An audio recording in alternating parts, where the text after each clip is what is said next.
मोठे कार्यकर्ते असं वगैरे काही नाही. आमचा भाजपाचा एक निष्ठावंत कार्यकर्ता होता चंद्रशेखर म्हात्रे. नाराजगी होती त्याची स्थानिक विषयावरती का असेल, पण त्या कल्याण पूर्वमध्येच नाही. आता पण काही युतीमध्ये काही अलिखित करार असतो.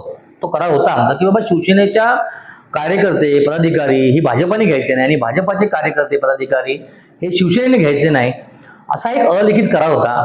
तो करार आता काल पाहिलं आपण की लांडगे साहेब असतील किंवा आमदार मोरे साहेब असतील यांनी तोडलेलं आहे. हे यांना सांगूनही त्यांनी परत केलेलं आहे. याची सगळ्या गोष्टी आम्ही आमच्या वरिष्ठांपर्यंत पोहोचवलेल्या आहेत आणि त्यांनी हे असं करून आम्हाला एक संधी दिलेली आहे, तुम्ही आमचे एक घ्याल आम्ही तुमचे 4 घेणार. आता तुम्ही चुका करायच्या आणि आम्ही त्या मुकाट्याने सहन करायचं असं लिखित किंवा अलिखित करार झाला होता का? गेल्या वेळेस आमचा कल्याणपूर्वेचा उपशहर प्रमुख तुमच्या भाजपाच्या पदाधिकाऱ्यांनी आमदारांनी त्याचा प्रवेश करून घेतला. त्यांनी आमचे 10 कार्यकर्ते घेतले, आम्ही 10चे 100 कार्यकर्ते घेतले. सुरुवात तुम्ही केली त्यामुळे आम्हाला हे सगळं करावं लागलं. आज कल्याणपूर्वेमधली परिस्थिती जाणून घ्या.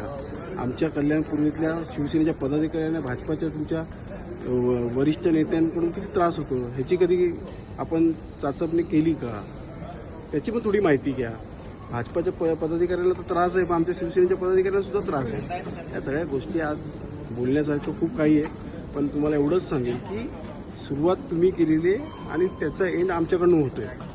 त्यामुळे कल्याण पूर्वेमध्ये अनेक पदाधिकारी शिवसेनेमध्ये शिवसेनेच्या कार्यशैलीला पाहून प्रवेश करत आहेत. खासदार श्रीकांतजी शिंदे साहेबांचं कार्य पाहून प्रवेश करत आहेत.